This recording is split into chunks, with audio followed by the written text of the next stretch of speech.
Escoffier has arrived and she is crazy meta changing. If you thought freeze teams were a relic of the past, I have some news for you that is absolutely not the case. Escoffier has insane strengths and buffs that resurrect freeze, and in this video, I'm going to show you how to exactly unleash your full power. We'll be deep diving into her kit, the absolute best ways to build her, and all other details you need to know. First up, the ingredient that makes Escoffier broken, her passive talent. When Escoffier is paired with Hydro or Cryo units, her burst and skill hits apply a massive resistance shred to these very elements. And get this, the more Hydro and Cryo units you have, the bigger the shred. And we're talking about an absolutely absurd 55% resistance reduction for both elements. This is game breaking for two huge reasons. One, 55% is higher than any other resistance reduction in the game. And two, to have this level of shred for both Hydro and Cryo on top of all the other buffs you'll have in your team, freeze is without a doubt back. Your damage will be incredible, significantly higher than before,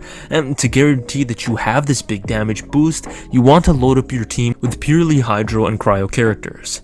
But here's the cherry on the top, this insane buff works even against enemies that can't be frozen, so you're getting this massive advantage throughout an entire fight and even against non-freezable enemies. Yet Escoffier isn't just a support, she also dishes out some huge damage herself, and a key part of this is her elemental skill. When you tap it, a dish appears and it follows you around. As you attack, the dish passively deals cryo damage to enemies, and what's great in this is that it has an AoE, so you're able to hit multiple enemies at once. Another ability of Escoffier's skill that connects with her second passive talent is that when her skill is held and the dish takes hits, it will give you some food, so do with that what you will. Now on to her elemental burst. This is the ability that makes her even more broken. Honestly, I don't know how this was passed in Hoyoverse, but it makes her so valuable and legitimately a must pull for freeze teams. First, one cast, Escoffier unleashes a big hit against enemies, but right after, your entire team gains a massive hit of healing, followed by continuous healing for your active character, and this healing scales off of Escoffier's attack. So to recap, Escoffier provides huge team buffs,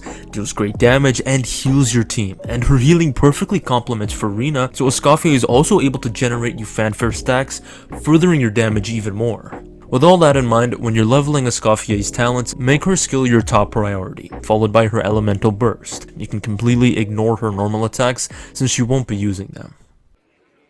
Alright, we've talked about her kit, now let's discuss her weapons. I'll get into her top polearms and rank them for you based on damage. Coming in as the absolute best, her signature weapon, the Symphonist of Sense. This polearm might seem simple at first glance, but nevertheless, it is exceptional on her. Not only does it give her a massive boost to crit damage, you get an outright 12% attack, another 12% when she's off field, tying in perfectly to her playstyle, and then a massive 32% increase when she heals her team, equating to 56% attack in total. The weapon's huge crit damage is a big part of its strength, but also is the weapon's high attack. It significantly buffs both Escoffier's personal damage and her team's damage, and then with all that attack, her healing becomes very strong too. While her signature is incredible, there's a fantastic polearm that can replicate much of its strength, and that's our second place, Calamity Queller. Just like her signature, you're getting tons of attack here. It boasts a very high base attack and then gives you stacks that reach up to 19.2% attack just by using her skill. And that 19.2% doubles when the user is switched out. Following closely behind are the Luminous Elegy and the Staff of Homa. These are fantastic stat sticks that provide great crit stats and a pretty good amount of attack too.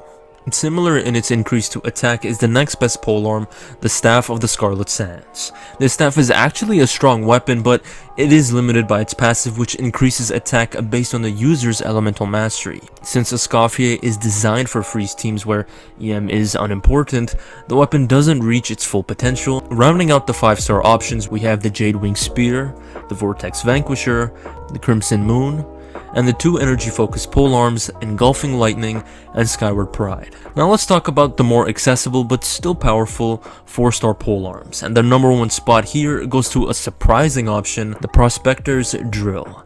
Honestly, this one caught me off guard. I forgot it even existed, but once you look at its passive, it's really no surprise it's so strong. At R5, the drill boosts the user's skill damage by a maximum of 21% and grants a nice 9% attack. Just below the drill, but incredibly close, is the deathmatch. Like the 5-star options, it provides both crit and attack, and honestly, with the right artifact substats, the deathmatch can even outperform the drill in certain builds.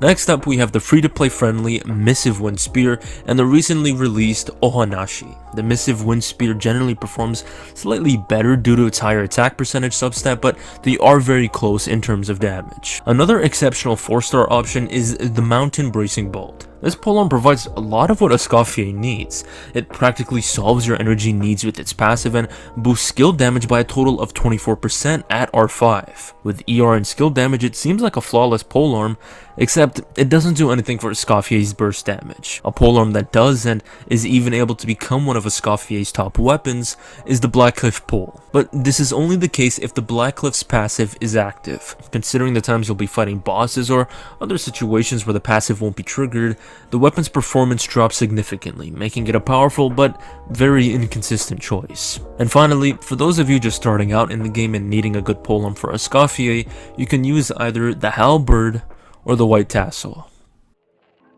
Before we get into Escoffier's artifacts, I'd appreciate it if you could take a quick second to like the video and possibly subscribe. It helps me out a ton and I'd be very thankful.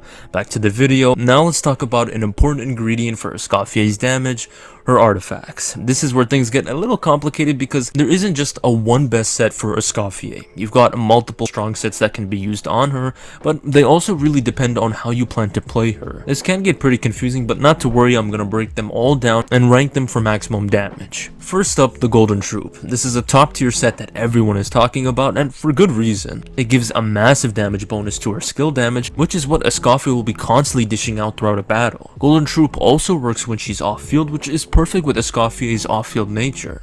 As such, Golden Troupe is amazing, but its main drawback is that it only buffs her skill damage and does nothing for her burst, which is a notable part of her kit. And that's why, despite how good Golden Troupe is, it's actually Escoffier's second best set. The very best set for her is the Blizzard Strayer. Think of it as the cryo version of the Obsidian Codex. You get a whopping 40% crit rate when enemies are affected by cryo and when frozen, and with all this crit you're able to purely focus on building attack and crit damage on Escoffier, boosting both her skill damage and elemental burst simultaneously.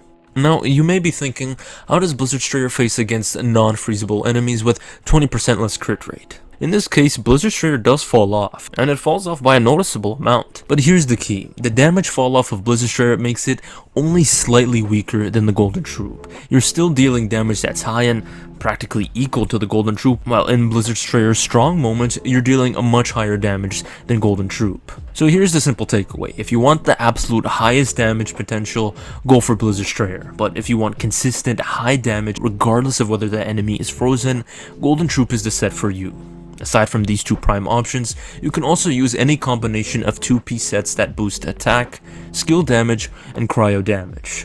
Now, you could build Escoffier as a pure support. She already provides tons of support, and you could further enhance this with 4-piece Tenacity of the Millilith or Noblesse Oblige for attack buffs, and you could even focus on healing with Maiden's Beloved or Song of Days Past to build even more fanfare stacks with Farina.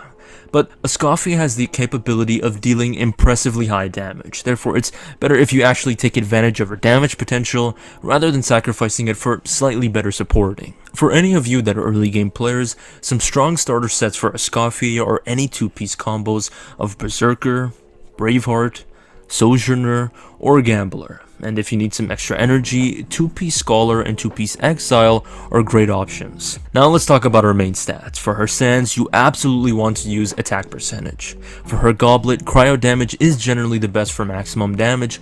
However, if you want more healing at the cost of some damage, attack percentage is what you should go for. Attack percentage might also be the best case for you if you're running Escoffier with Farina, since Farina will already give tons of cryo damage to Escoffier. And finally, for her Circlet, choose either crit rate or crit damage.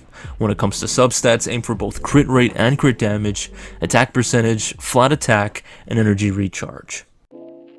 Okay, with her entire build covered, let's talk about the next way to increase her power, her constellations. And just like her kit, her constellations are incredibly strong. Right out of the gate with C1, you get a whopping 60% crit damage increase for all cryo units in your party. Even though this is her very first constellation, it feels like a C6 with such a massive damage boost. This buff is only active when your party is purely hydro and cryo, but honestly that's actually not that much of a limitation since that's exactly the kind of team Escoffier thrives in. Escoffier's C2 is similar to her C1, granting her special, freshly prepped delicacy stacks. These stacks activate when any of your cryo teammates uses an ability, increasing their damage by 240% of Escoffier's attack up to a max of 5 times. C4 on the other hand significantly boosts her support and adds some really nice quality of life improvements. Her healing is now 6 seconds longer, and there's a chance to heal your team for an extra 100% of her HP.